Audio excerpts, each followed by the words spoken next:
പ്രിയമുള്ളവരെ, യേശുവിൻ്റെ സമാധാനം നമ്മളുടെ ഹൃദയങ്ങളെ ഭരിക്കട്ടെ. നമ്മളിന്ന് ചിന്തിക്കുന്ന വിഷയം പ്രഭാതത്തിൽ എഴുന്നേറ്റ് പ്രാർത്ഥിക്കുക. നമ്മൾ ഇതിനാധാരമാക്കുന്ന വചനം യെശയ്യാ പ്രവചനം 50-ാം അധ്യായം 4 മുതൽ 11 വരെയുള്ള തിരുവചന ഭാഗം. നമ്മൾ പലപ്പോഴും മറ്റൊരു രീതിയിൽ കണ്ടിട്ടുള്ള വചനഭാഗമാണ്.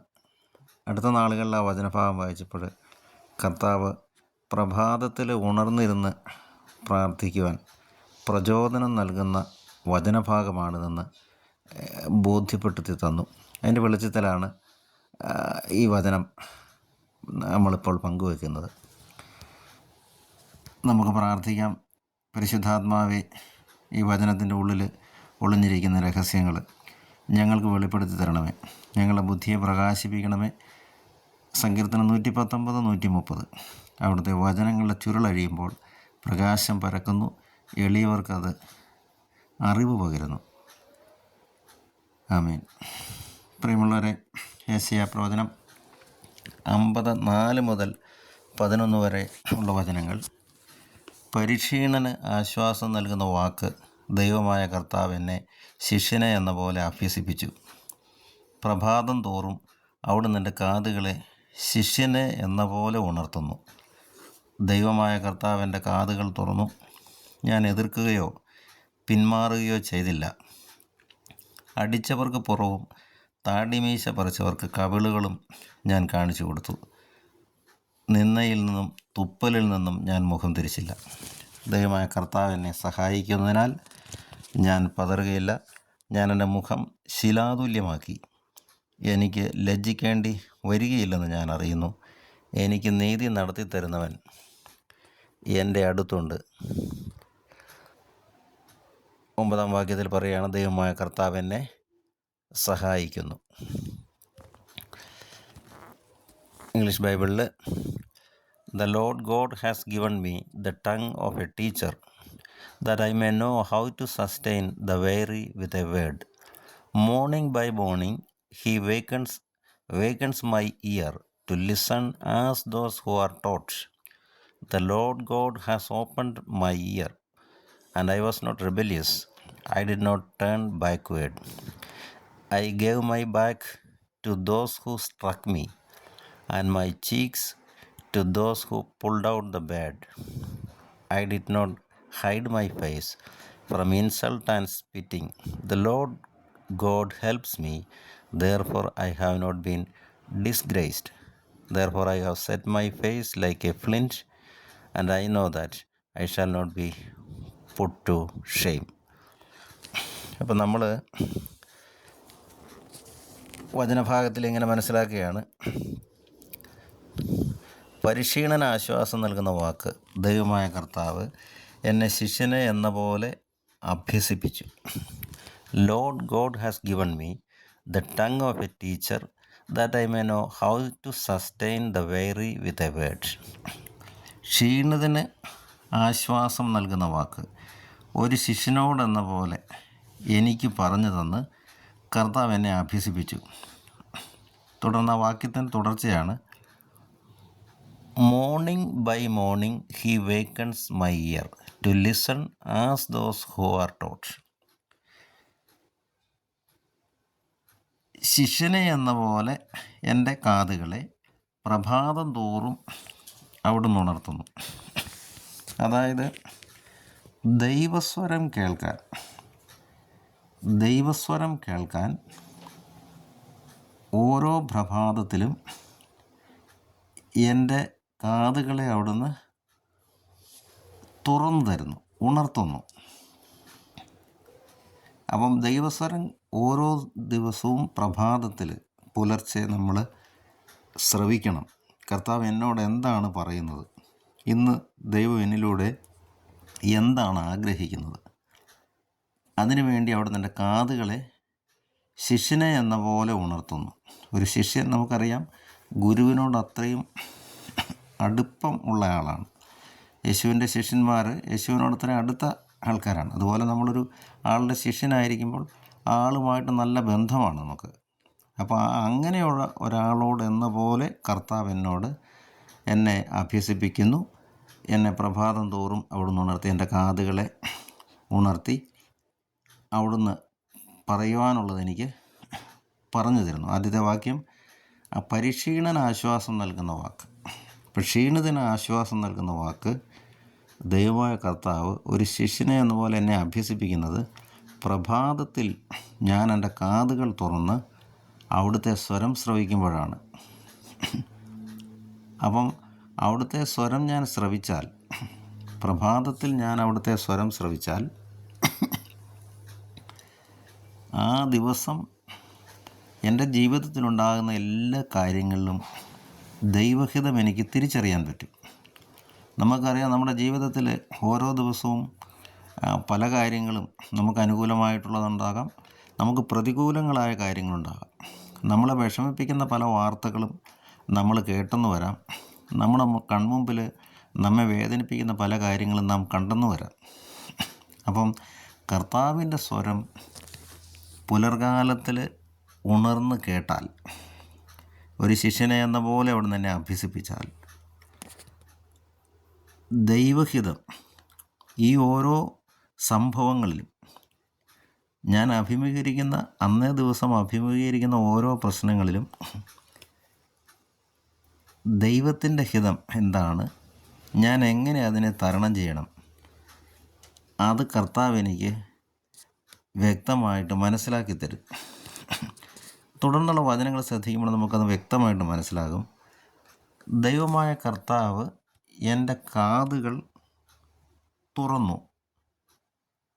The Lord God has opened my ear and I was not rebellious. I did not turn backward. ഞാൻ എതിർത്തില്ല, പിന്മാറിയില്ല. കർത്താവ് എൻ്റെ കാതുകൾ തുറന്നു. അപ്പോൾ അന്ന് പുലർച്ചെ എനിക്ക് കർത്താവിനോട് പ്രാർത്ഥിക്കുമ്പോൾ ദൈവസ്വരം കേൾക്കാൻ പറ്റും. ആ ദൈവസ്വരത്തോട് ഞാൻ എതിര് നിന്നില്ല, അതിൽ നിന്ന് ഞാൻ പിന്മാറിയില്ല. അപ്പോൾ അന്ന് എനിക്ക് സംഭവിക്കാനിരിക്കുന്ന കാര്യങ്ങൾ, 6-ാം തിരുവചനം, അടിച്ചവർക്ക് പുറവും താടിമീശ പറിച്ചവർക്ക് കവിളുകളും ഞാൻ കാണിച്ചു കൊടുത്തു. നിന്നയിൽ നിന്നും തുപ്പലിൽ നിന്നും ഞാൻ മുഖം തിരിച്ചില്ല.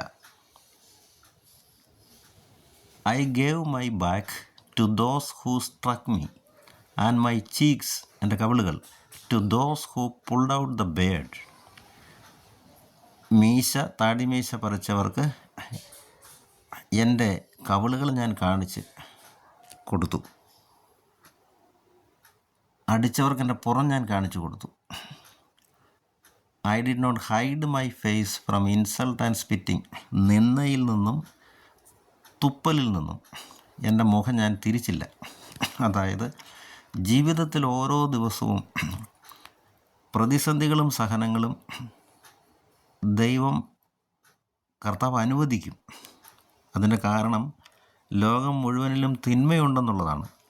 ആ തിന്മ നമ്മുടെ ജീവിതത്തിലേക്ക് പലപ്പോഴും സഹനങ്ങളായിട്ട് നമ്മുടെ ജീവിതത്തിലേക്ക് കടന്നു വരുവാൻ, ആ തിന്മയുടെ സ്വാധീനങ്ങൾ അങ്ങനെയുള്ള വ്യക്തികളിലൂടെ സഹനം കടന്നു വരാൻ കർത്താവ് അനുവദിക്കുന്നു. അത് ദൈവം നമ്മെ പരിശീലിപ്പിക്കുന്നതാണ്.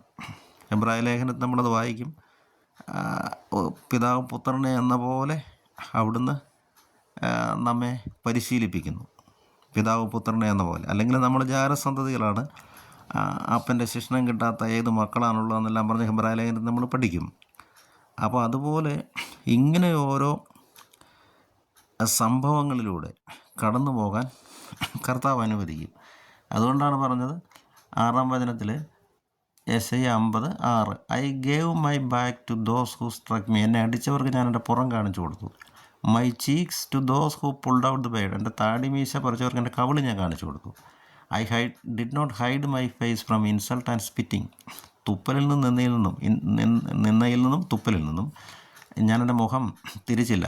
അപ്പം എന്നെ നിന്ദിക്കുന്നവർ അന്ന് ഞാൻ കണ്ടുമുട്ടുന്നവരിൽ എന്നെ നിന്ദിക്കുന്നവരുണ്ടാകാം. അതെൻ്റെ ജോലി സ്ഥലത്താകാം, എൻ്റെ ഭവനത്തിൽ പോലും ആകാം, ഞാൻ സമൂഹത്തിൽ കണ്ടുമുട്ടുന്ന വ്യക്തികളിലാകാം. തുപ്പലിൽ നിന്നും എന്ന് വെച്ചാൽ അത്രത്തോളം അധിക്ഷേപങ്ങൾ എൻ്റെ മേലന്ന് ചൊരിയപ്പെടാം ഓരോ ദിവസവും. എൻ്റെ താടി മീശ പറിച്ചെടുക്കുന്ന എന്നെ മുറിവേൽപ്പിക്കുന്ന അനേകം പേര് ഉണ്ടാകും. എന്നെ പുറത്തടിക്കുന്നവർ എന്ന് വെച്ചാൽ എൻ്റെ മനസ്സിന് മുറിവേൽപ്പിക്കത്തക്ക വിധം പെരുമാറുന്ന ഒരുപാട് പേരെ എൻ്റെ ചുറ്റും ഞാൻ കാണും. അപ്പോൾ അതുകൊണ്ട് ഞാൻ എന്ത് ചെയ്യണം? പുലർക്കാലത്ത് ഉണർന്ന് എൻ്റെ കാതുകളെ കർത്താവിന് വേണ്ടിയിട്ട് തുറന്നു കൊടുക്കണം. അപ്പോൾ ആദ്യം ആ വചനം പറഞ്ഞിട്ടാണ് കർത്താവ് പറയുന്നത്, ഞാൻ തുപ്പലിൽ നിന്നോ നിന്നയിൽ നിന്ന് മുഖം തിരിച്ചില്ല, എൻ്റെ കവിളുകൾ ഞാൻ കാണിച്ചു കൊടുത്തു, എൻ്റെ പുറം ഞാൻ അടിച്ചവർക്ക് എൻ്റെ പുറം അടിക്കാൻ വേണ്ടിയിട്ട് വിട്ടുകൊടുത്തു. അപ്പം എന്നെ ഒരുപാട് നിന്ദിക്കുന്നവർക്ക്, എന്നെ ഒരുപാട് ആക്ഷേപിക്കുന്നവർക്ക്, മാനസികമായും ശാരീരികമായും എന്നെ ദ്രോഹിക്കുന്നവർക്ക് ഞാൻ അവരിൽ നിന്ന് മാറി നിന്നില്ല. അവരുടെ ആക്ഷേപങ്ങൾക്കും ദ്രോഹങ്ങൾക്കുമെല്ലാം ഞാൻ എന്നെ തന്നെ വിട്ടുകൊടുത്തു. എന്നിട്ട് വീണ്ടും പറയുകയാണ്, I have set my face like flint.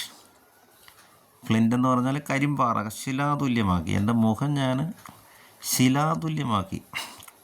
അപ്പോൾ എത്ര നിന്ദനം വന്നാലും, എത്ര തുപ്പൽ വന്നാലും, എത്ര ആക്ഷേപവും പരിഹാസവും വന്നാലും, മനസ്സിനെ വേദനിപ്പിക്കുന്ന എന്തും, ഭവനത്തിൽ നിന്നായിക്കൊള്ളട്ടെ, നമ്മുടെ സമൂഹത്തിൽ നിന്നായിക്കോട്ടെ, നമ്മുടെ ജോലി സ്ഥലത്തു നിന്നായിക്കൊള്ളട്ടെ, നമ്മുടെ വേണ്ടപ്പെട്ടവരിൽ നിന്നായിക്കൊള്ളട്ടെ, അങ്ങനെ എന്തെല്ലാം വന്നാലും ഞാൻ എൻ്റെ മുഖം ഒരു ശിലാതുല്യമാക്കി. എന്ന് വെച്ചാൽ മുഖത്തിനൊരു മാറ്റമില്ല, ഒരു കരിമ്പാറ പോലെ ഇരിക്കുക. അപ്പോൾ ആ മുഖത്ത് എന്തേറ്റാലും, അടിയേറ്റാലും, നിന്ദനമേറ്റാലും, തുപ്പൽ വീണാലും അതിനൊരു മാറ്റവുമില്ല.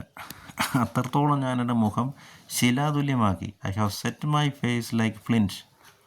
എന്നിട്ട് പറയുകയാണ്, and I know that I shall not be put to shame.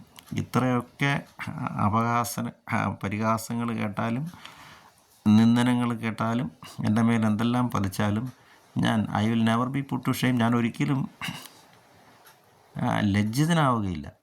He who vindicates me is near. എനിക്ക് നീതി നടത്തി തരുന്നവൻ എൻ്റെ അടുത്തുണ്ട്. അപ്പോൾ ആരുണ്ട് എന്നോട് മത്സരിക്കാൻ? Who will content with me, let us stand together. അത്ര ആത്മവിശ്വാസം എവിടെ നിന്നാണ് കിട്ടുന്നത്? കാരണം ഞാൻ എല്ലാ ദിവസവും പുലർകാലത്ത് എഴുന്നേറ്റ് ഒരു ശിഷ്യനെ എന്ന പോലെ അവിടുന്ന് എന്നെ അഭ്യസിപ്പിക്കുകയാണ്. ഓരോ ദിവസവും എൻ്റെ കാതുകളെ അവിടുന്ന് തുറന്ന് ശിഷ്യനെ എന്ന പോലെ അവിടുന്ന് എന്നെ അഭ്യസിപ്പിക്കുകയാണ്. അപ്പോൾ എനിക്ക് ഒന്നിനെക്കുറിച്ചും ഭയപ്പെടേണ്ട കാര്യമില്ല. കർത്താവ് എൻ്റെ കൂടെ നിൽക്കുന്നു. എനിക്ക് നീതി നടത്തി തരുന്നവൻ എൻ്റെ അടുത്തുണ്ട്.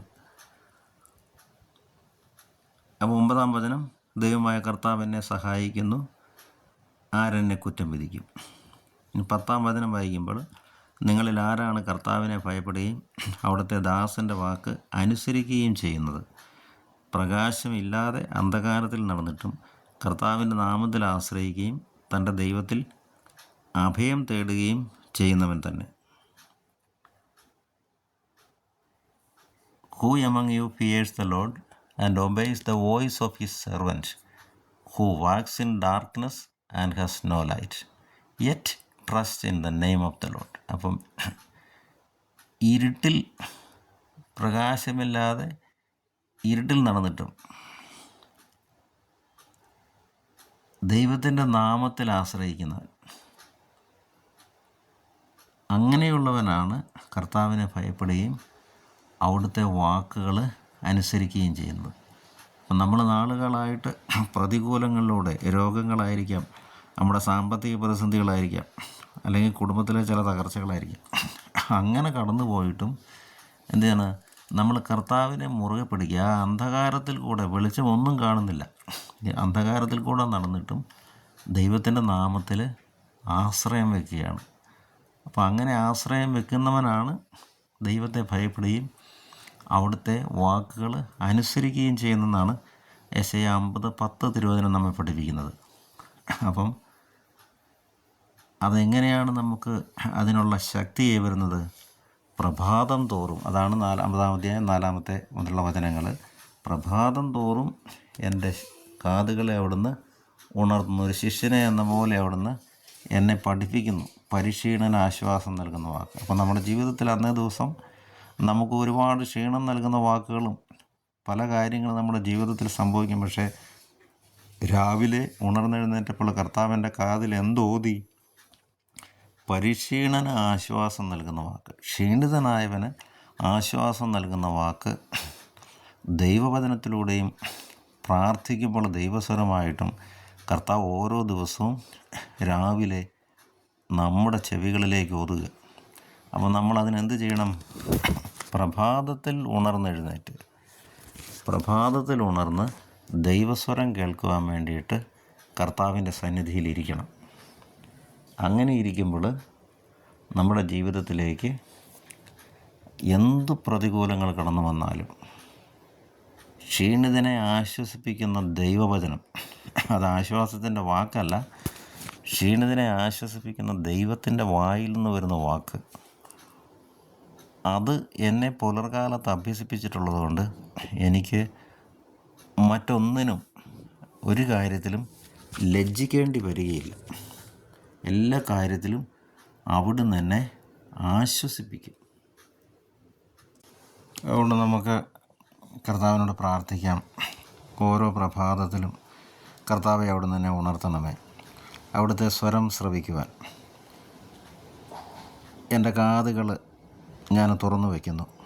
ഓരോ പ്രഭാതത്തിലും അവിടുന്ന് എന്നോട് കൽപ്പിക്കുന്നവ ശ്രദ്ധയോടെ ശ്രവിക്കുവാൻ, അന്നേ ദിവസം ഞാൻ അഭിമുഖീകരിക്കേണ്ട പ്രശ്നങ്ങളെ ശക്തിയോടെ അഭിമുഖീകരിക്കുവാൻ, ദൈവത്തിൽ ആശ്രയിച്ച് അഭിമുഖീകരിക്കാൻ തക്ക വിധത്തിൽ അവിടുത്തെ വചനം ഒരു ശിഷ്യനെ എന്ന പോലെ എന്നെ പഠിപ്പിച്ചു തരണമേ. ആമേൻ.